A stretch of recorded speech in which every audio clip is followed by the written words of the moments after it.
Hello everyone, my name is Jelena and this is the Petite Writer podcast.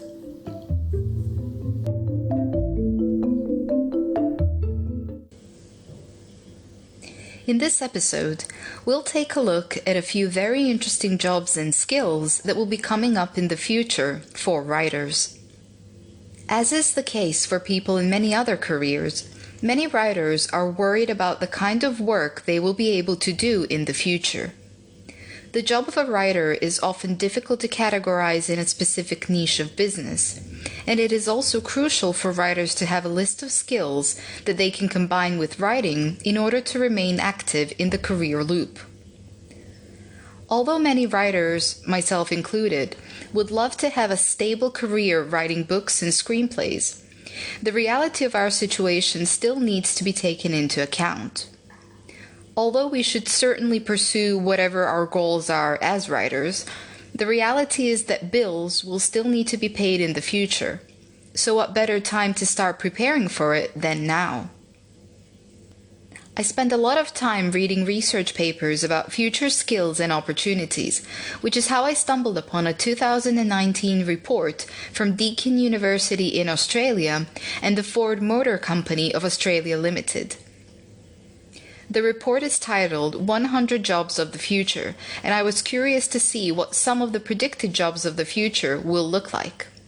More precisely, I really wanted to see where the future lies for writers. Although many of the 100 jobs are not ones where a writer would work based solely on their writing skills, there are definitely some interesting jobs that will likely be taken over by skilled writers in the future. These kinds of reports are a gem to find for everyday workers who are not in elite communities and don't have someone to tell them what might be expected from them in the future. Remember, a typical worker doesn't only support themselves, they often also support their family, meaning that a loss of income could also mean a loss of shelter, health insurance, pension, and education, to say the least. If you'd like to read through the whole report, which covers topics such as medicine, engineering, design, agriculture, finance, and much more, I will leave a link for it on my website in the blog post for this podcast episode. But if you're a writer and you don't have time to go through the whole thing, I have prepared a summary for each job that will affect writers in the future, along with the skills that writers will need to get that job. I would encourage you to pay special attention to the skills that are needed, because the sooner you get a hold of those skills, the easier it will be to transfer your writing craft onto a new job, should you need to. It is no surprise to anyone working today that we are all more than likely to have multiple careers in our lifetime. Although there are positive aspects to this, such as staying active and frequently facing new and interesting challenges, there are also many downsides. Sadly, we are encouraged to compete with each other for skills and knowledge, and we must also constantly stay up to date with everything that is going on in our field. If we become unable to constantly work on improving our skills, we will quickly be overrun by others who are on the same path as us. This is extremely stressful and can lead to a sense of not belonging, feeling overwhelmed, and also lacking in future job opportunities. When it comes to the craft of writing, which is already difficult both to master and to use as a source of stable, long-term income, it is crucial that you know in advance what will be waiting for you in the future. In the Deakin University and Ford report, strong emphasis is placed on the idea that jobs of the future will become more vague. The lines between one profession and another similar profession will become blurred, and likely require employees to have the ability to switch from one position to another with notable ease and little financial support. There are already professions and employees today who have experienced this shift, and it seems that the need to be even more flexible as an employee will continue. There is an interesting section in the report that mentions the trends away from routine jobs and more towards non-routine jobs. Quote, "There are a number of threads in the literature concerning the skills that will be increasingly valued in the new workplace. These include entrepreneurial skills involving adaptability, autonomy, and self-direction in a situation where workers will need to sell their skills across many jobs and incorporate freelance work among these." End quote. This quote from the report corresponds to what we mentioned earlier, that people will need to become more flexible and more skilled because the workplace will expect them to adapt quickly and to take over jobs in other similar positions if needed. For writers, this means that you will not simply be able to say, for example, that you have excellent knowledge of grammar or that you are an expert in one particular niche. Instead, you will probably also need to understand formatting for electronic devices and websites so that you can get your work loaded and live as soon as possible, especially if you work in journalism or in a profession that often has news or breakthroughs that need to be reported to an audience. For those of you who work in content marketing, think about how often you are asked how good your SEO skills are. You are expected to both write your article and also to prepare it with proper SEO techniques so that it will be easily seen by search engines and preferably also easy to rank for a specific keyword. Years ago, there was one person doing the writing and another person taking care of the SEO, but things are very different today. You will also be more likely to get a job if, for example, you have excellent knowledge of a second or third language, so that you translate your work or other people's work faster, instead of waiting for someone else to do it for you. Hence, if you are learning or mastering another language at the moment, keep going, because you never know when it will come in handy in the future. Likewise, as a writer, you will also need to stay on track with the latest in writing software developments. New word processors and new versions of current word processors will continue to be launched in the future, and you will need to be able to use each one of them with ease. Whenever possible, keep track of any new writing tools that are being released, even if you don't use any of them at the moment. This way, they won't sound completely foreign to you if you come across them in a job of the future. Here is another important section from the report. Quote, "Regarding skills, the experts had much to say. Transdisciplinarity was a major theme, referring to the need for a strong disciplinary base, but combined with breadth of knowledge of other areas, with technology skills and creativity. Another theme was the importance of human skills, increasingly relevant in a world where machines do the routine work, and relevant also for cross-disciplinary teamwork.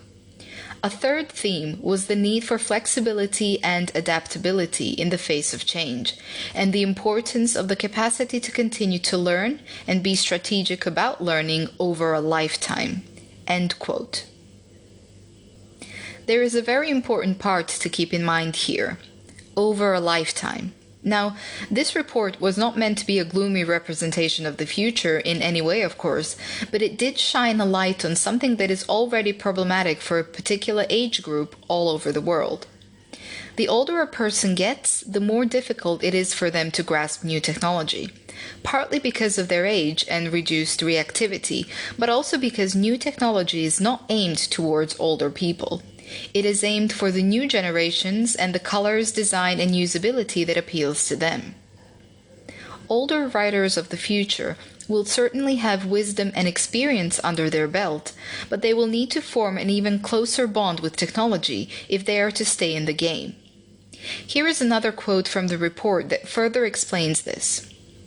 Quote, "The three key forces that will shape the future of work are automation, ever smarter machines performing ever more human tasks, globalization, our workforce going global and the global workforce coming to us, and collaboration, many jobs with many employers, often at the same time." End quote. For those of you who are familiar with freelance work, you have already seen this taking place and have experienced an environment where you work with people from all over the world. There are certainly many great things about freelance work, and yet, if you have any experience as a freelancer, you already know how difficult it can be to find new clients, juggle multiple jobs, and maintain steady income. The more complex and unique your skills are, the more you will be able to find a job. Whereas if you were to stay close to skills that are easy to replace and that belong to millions of people, you will find it difficult to set yourself apart from others. Because of this, it will also become more difficult to choose which university to go to and what to study for the future. What do you study if you have no idea what you are going to be doing in the future? Whether people choose to go to university or not, neither those with a degree nor those without one will be able to sit back and relax. Both will need to acquire the ability to recognize their own talents and use them to develop a set of skills to the highest level possible. So far, according to the report, non-routine cognitive jobs and non-routine manual jobs are on the rise since 1986. Whereas routine manual jobs and routine cognitive jobs are decreasing in need and number. Quote, routine tasks are defined as tasks that follow explicit rules that can be accomplished by machines, while non-routine tasks are not sufficiently well understood to be specified in computer code. End quote. This is good news for writers, even though it may not immediately seem like it. According to the report, the skills that will increasingly be in demand have to do with creative intelligence, social intelligence, and problem solving. This is great news for writers because creativity is what writers are often known for, especially writers who have experience with fiction. Of course, the fact that we will have creativity to differentiate us from machines for a long time to come is good news for all of us, regardless of which field we decide to specialize in. From what we have learned so far from the report, we can conclude that the job of creatives in the future, which also includes writers, will be to provide a sense of adventure, humanity, and beauty to a world that may well be confused in its surrounding technology and ecological distress. A section from the Commonwealth Bank Jobs and Skills of the Future report in 2017 states that, quote, value will not come from the old ways, only the new, making imagination and creativity central to tomorrow's capabilities. End quote. The reason why creativity remains so important for the future is because, according to the report, it is difficult to program a computer to achieve creativity. Because the product of creativity is something new, it cannot, by definition, be something that will be predetermined by a code beforehand. The report mentions that computers work in the very opposite way of creativity, at least for now, which is why this is such a difficult task for them. Quote, creativity skills are growing in demand.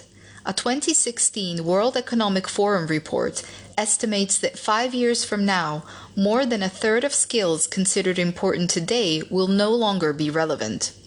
Creativity and emotional intelligence will be among the top 3 needed. End quote. We have now more or less established sections of the Deakin University and Ford report that is related to writers in terms of its research and advice from experts who were featured in the report. We can now move on to some of the interesting jobs that stood out from the 100 jobs on offer as those that may be interesting to writers in the future. As of now, these jobs are only predictions as far as we know and have not yet been developed into full-fledged careers. But they are certainly interesting to keep in mind as possibilities. Digital memorialists and archivists. During their lives spent using technology, people will leave behind enormous amounts of data, the kind of memories and information that were once captured in journals, diaries, and memoirs. In the future, experienced people may be hired by family members and loved ones for the job of collecting, curating, managing, and archiving this information about a person that has passed. The job of the archivist will be to choose the information that will be public, information that will remain only with the family members, and information that should be deleted. If you are someone who loves memoirs and biographies, this may be an interesting future job for you as a writer, since you will be tasked with crafting a portrait of the individual, capturing precious moments from their life and sharing any important knowledge that they may have acquired with the world. You will not only be helping the family members, but you will also be preserving someone's entire lifetime. Skills that the report associates with this job include excellent communication and listening skills, as well as the ability to be digitally literate, creative, and with the ability to craft a story about a life. The next job that sounded interesting for writers is that of a nostalgist. The name of the job has of course been derived from the word nostalgia, which is a sentimental longing for a period in the past. The job of this individual will be to recreate remembered experiences for the elderly. This is both an interesting and a noble profession because it could help an elderly person feel happier and safer in their environment. The way that a writer can help in this instance is with their storytelling abilities. Their talent and creativity to bring a mind into a new environment surrounded by new or already familiar characters who go on a journey together. A love of history will be particularly crucial for this job, says the report, which is why it would perhaps be a good idea to develop written pieces about the world that surrounds you right now, because who knows, someone might miss it in the future. Another relevant job for writers in the report is personal brand manager and content creator. This is a job that many present-day writers are already familiar with, and it certainly seems that it will continue to be a relevant profession in the future.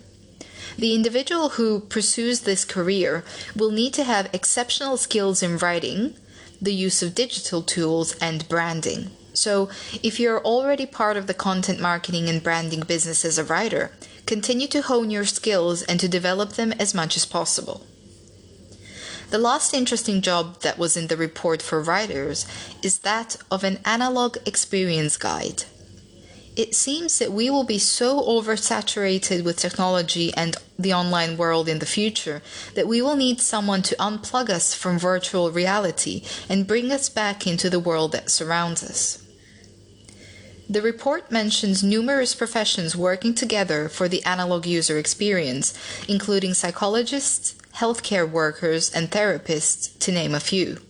Once again, the job of the writer would be to help in the creative development of the process, reminding the user about the history of the analog world and its importance in both human and animal life. Writers who have a deep appreciation of nature will be especially useful in this profession, so if you are someone who loves writing about nature, travel, and the wonders of the world, it's a good idea to become even more proficient in these topics. There are many more jobs available in the report, and I genuinely encourage you to read it if you have time. Overall, the future isn't grim at all, since it will continue to encompass the creativity that writers love so much. However, we will all have to adapt to the new skills that will be required from us, which we can hopefully do together by sharing our knowledge with others. If you have any other resources or knowledge about what writers can expect to be tasked with in the future, please share it in the comments below so that writers from all over the world can benefit from the information. I hope that you enjoyed this episode of the podcast. If you'd like to contact me, you can do so on Twitter. My handle is @thepetitewriter, or you can visit my website, which is www.thepetitewriter.com. Thank you for listening. See you next time.